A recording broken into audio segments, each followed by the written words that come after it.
Hey everyone, and welcome. Today we're going to crack open the engineering toolkit and really master one of its most powerful tools, the Laplace transform table. You know that feeling when you're just staring at a monster equation? Well, this is the tool that's going to make your life a whole lot easier. So let's break it down. I mean, we've all been there, right?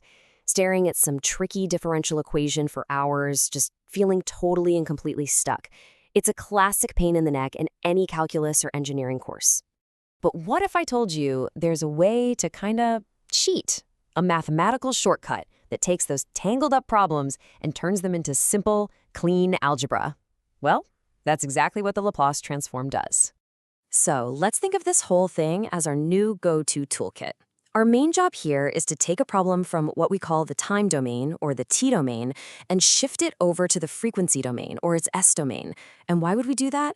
Because in the s domain, all that hard calculus, derivatives, integrals, it all just becomes simple algebra.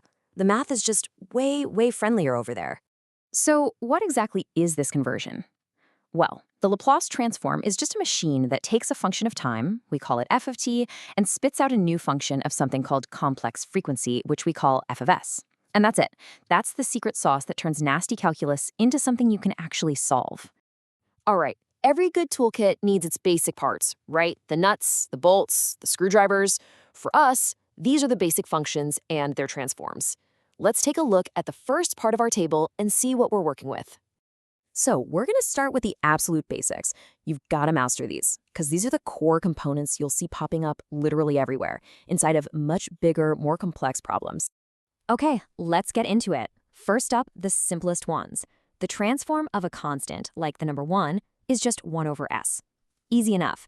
And if you have t raised to some power n, that becomes n factorial over s to the power of n plus 1.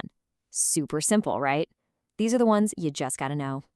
Okay, now lean in for this next one. Seriously, the exponential function, e to the at, is without a doubt one of the most important building blocks in this entire toolkit. This thing is a total game changer. And its transform is just beautifully simple. It's just 1 over s minus a. Now, not only is this transform super common, it's also the key to a really powerful rule we're going to look at in a minute called the first shift property. So definitely lock this one away in your brain. Okay, on to our friends, sine and cosine. Before I even show you the formulas, let me give you a little trick to tell them apart. They have the exact same denominator. The only difference is what's on top. For sine, it's a constant, k. For cosine, it's the variable s. And boom, there they are. The transform of sine of kt is k over s squared plus k squared. And for cosine of kt, it's s over s squared plus k squared. See? Just remember, cosine gets the s, sine gets the constant k. That little trick will save you so many points on an exam, I promise. Okay, speaking of exams, this slide right here, this is where so many people trip up. It's a classic mistake. The difference between the transform of a regular sine and a hyperbolic sine, or sinh, is just one single sign in the denominator. A plus for regular sine, a minus for hyperbolic. That's it. So here are the official formulas for the hyperbolic guys, and notice that same pattern we saw before is still true. Sin has the constant k on top, and cosh has the variable s. But the crucial point is that both of them have s squared minus k squared on the bottom. Do not mix them up. Okay, so we've got our basic pieces, but a pile of parts isn't very useful without an instruction manual, right? We need to know how to put them together. And that's where the second part of our table, the operational properties, comes into play. Because let's be real, you're not usually going to get a problem that's just sine of t or t squared. Real-world problems are messy. They're combinations of functions. These properties are the rules that tell us how to handle those more complicated scenarios. First rule of the game, and maybe the most important, is linearity. It sounds fancy, but all it really means is that if you have a big, ugly function, you can break it apart into smaller, bite-sized pieces. You just take the transform of each piece one by one and add them all up at the end.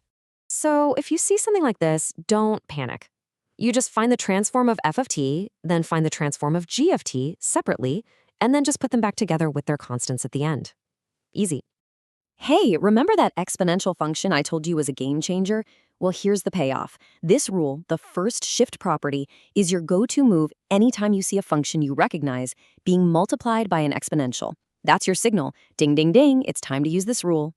And the rule itself? It's so cool. You just find the normal transform of your function, f of s, and then everywhere you see an s, you just swap it out for s minus a. That's it. That multiplication in the t domain becomes a simple shift in the s domain. And now for the grand finale. This property is pretty much the whole reason we're even doing Laplace transforms in the first place, handling derivatives.